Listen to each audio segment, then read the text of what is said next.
សួស្តីបងអ្នកនឹងថាបងមានអូតូយកអូតូមកជួយបងមើលបងប្រាប់បងនេះវិញគឺមកមិនខ្លាំងមែនតើបងគឺខាងក្រៅគេនេះវិញជើគេរបៀបមកដូចយន្តហោះអញ្ចឹងបងហើយឥឡូវនេះវាមានអត្ថប្រយោជន៍ខ្លាំងមែនតើបងអាចកាត់ឲ្យអូនបាត់អង្គុយបានគេបានផ្អែកបានបងតែខាងក្នុងគេនេះវិញមានជាប្រភេទពុកទុនត្រជាក់ហើយមកនេះវិញក៏អាច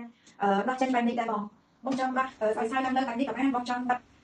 ឲ្យចិត្តបានដែរបងព្រោះឯខែនេះមានមួយច្រើនអញ្ចឹងយកដល់នេះទៅគឺល្អខ្លាំងមែនតើគឺមួយចូលបានដែរបងសម្រាប់ខាងក្នុងគេវិញគឺសាលាធំទូលាយហើយ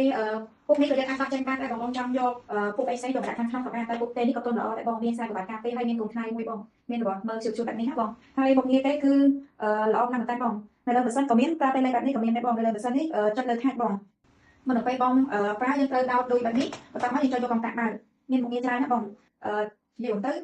មុននេះចំណេញខ្លាំងបងចង់ដាក់បងក៏បានអត់ក៏បានហើយគឺថ្មីខ្លាំងមែនតើបងមុនពេលដែលបងចង់ដាក់ប្រើយើងអាចកំណត់ពេលវេលាក៏បានមានភ្លើងហើយអាចមានកម្រិតយកលឿនទៀតបានទៀតបងមុនដំបូងបើសិនជាបងចង់បើកភ្លេងគ្រាន់តែចុចយកកន្លែងលោកភ្លេងនោះគឺមានសម្លេងភ្លេងតែម្ដងហើយក៏អាចដោតវត្តបានដែរគ្រាន់តែចុចលើហ្នឹង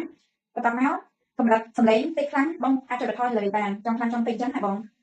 ហើយបន្ទាប់មកយើងអាចចុចយកបងគ្រាន់តែចុចកន្លែងសញ្ញាបងបែបនេះមកគឺយកតែម្ដងបងចង់កន្លែងកម្រិត2កម្រិត3កម្រិត4ក៏បានដែរកម្រិត4យកយ៉ាងខ្លាំងអញ្ចឹងបងហើយតែយើងអាចបន្ថយចុចក្រោមមកបានដែរចង់យកតិចយកខ្លាំងហើយក៏អាចកំណត់នាទីបានដែរបងគ្រាន់តែចុចកន្លែងលោកម៉ោងនេះមកអាចកំណត់10នាទី20នាទី30នាទី40នាទីគឺឈប់អូតូដោយខ្លួនឯងតែម្ដងតែបើបងចង់ឈប់កំណត់បងគ្រាន់តែចុចបាត់មកគឺវាចូលរហូតដល់ខ្លួនឯងតើយើងចុចកុំតាក់បាត់មកទៅ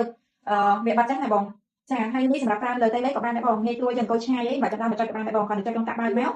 ហើយយើងចុចចូលបានគ្រាន់តែចុចលេខ1នេះមកគឺវាចូលតែម្ដងមានដល់លេខ2លេខ3លេខ4ហើយកន្លែងភ្លេងនេះវិញយើងគ្រាន់តែចុចកន្លែងmusic នេះមកគឺវាលើភ្លេងតែម្ដងបងហើយអាចបដូរបទភ្លេងចូលឡើងបានសំឡេងបន្ថយបានឡើងបានណាបងហើយកន្លែងអក្សរអនេះវិញគឺយើងអាចកំណត់ម៉ោងបាននេះបង10នាទី20នាទី30នាទី40នាទីរៀងចង់ឈប់យើងចុចលើនឹងមួយទៀតមកគឺជាការស្ដាប់តែម្ដងបងមុខនេះយកមកល្មមអត់ធ្វើឲ្យអូនអត់ប្រឡប់គេក៏បាក់អីទៅមិនយកដៃទេបងគឺល្អខ្លាំងមែនតើមានបាត់ដេញបាត់ដេញទៅស្ងប់អត់រលាបងក៏បងចង់បានឆាតចូលខេតខាងបងមានពោឲ្យបងច្រើនណាបងហើយស៊ីក្លិនតិចណាបងសម្រាប់បាត់នេះហើយកន្លែងវិញគឺសមរម្យ